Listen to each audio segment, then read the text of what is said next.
Chris with Carnival Cruise Line, and this is episode 269 of Yakety-Yak, straight from the Yak's mouth. John Heald, Carnival Cruise Line's brand ambassador, used to post on his Facebook page where you can ask him questions. He's changing that. He would answer the questions. We would read the questions and the answers, and we'll take the cool, the funny, the weird, the myths, and we'll put them here for you. So on today's episode, we're talking about if I bring my own tumbler, can they fill it up at the coffee shop? With the new restaurants on the Festivale, are all the staples that were there going away? John, do you get to pick what cruise you go on?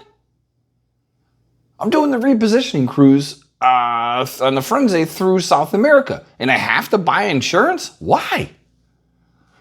And I'm divorced, but still carry the married name. What do I need to bring on board to prove that? And this is straight from the Yak's mouth.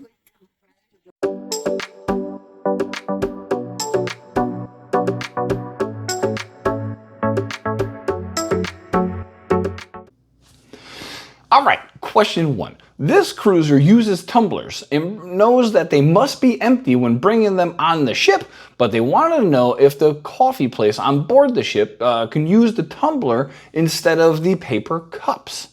John said, no, unfortunately not, and this is for safety and hygiene issues. So, kind of makes sense, but I will tell you, I've been on the boat and seen if you have a Carnival purchased one that you get from the coffee shop. I've definitely seen them fill those up before, so maybe it's only those, but the other thing you can do is get it in the paper cup, take it, pour it in your tumbler, and walk around. Liz does this all the time with her drinks because they come in these little itty bitty glasses, so she'll put it in her tumbler with some ice in there and then just carry it around in her tumbler so it stays colder longer. So, there you go. All right, question 2. This cruiser asked, with the announcements of the new restaurants on the Festivale, does that mean the old Excel class favorites like Chibang, Rudy's Seagrill, and Emerald's Bistro won't be on the Festivale? John said, yeah, that is correct. These new restaurants will actually be replacements, and he will share the menus as soon as he can. I've read about them. They sound pretty good. I'm hoping, unlike Chibang, where they called it a Mexican-Asian fusion, when it was just a Mexican menu and an Asian menu, I hope the new ukulele, I think I remember that one correctly, is an actual fusion of the different menus. I'm looking forward to that big time. So if you like the classics that are on the Excel class, you got to go on the older ones, not the Festivale. Speaking of like, if you like what you see and you enjoy cruising content, please like and subscribe. We would greatly appreciate that.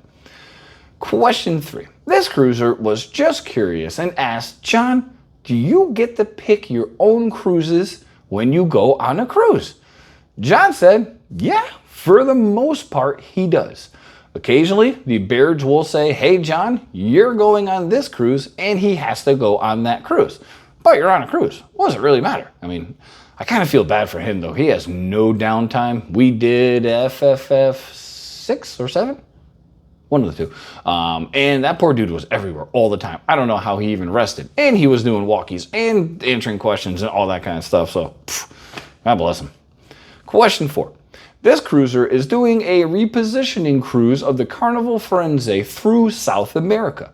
And they wanted to know why travel insurance was required on this particular cruise.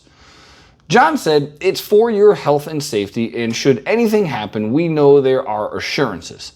There may also be legal requirements to have this, but he's not 100% sure, but he is definitely sure that for this particular cruise, it is 100% required. We recommend getting it anyway. You never know what happened. You could be at a zoo in Mexico and get attacked by a monkey. You never know. Get the travel insurance. You can buy annual packages and stuff like that if you're an avid cruiser, or you can just get it if you're a casual cruiser, but I would strongly recommend it. Last question. This cruiser is divorced but still has their married name. They wanted to know if their birth certificate, divorce decree, and state ID would be sufficient. The divorce decree does show both the maiden and married names. John said, that is all you need, so please don't worry. So I guess maybe different forms of ID ID or maybe her card will have the last name, and she wanted to make sure what she needs to get on the ship and not have an issue with the different last names. That's been episode 269 of Yakety-Yak, straight from the Yak's mouth. Thanks for watching. Please take care.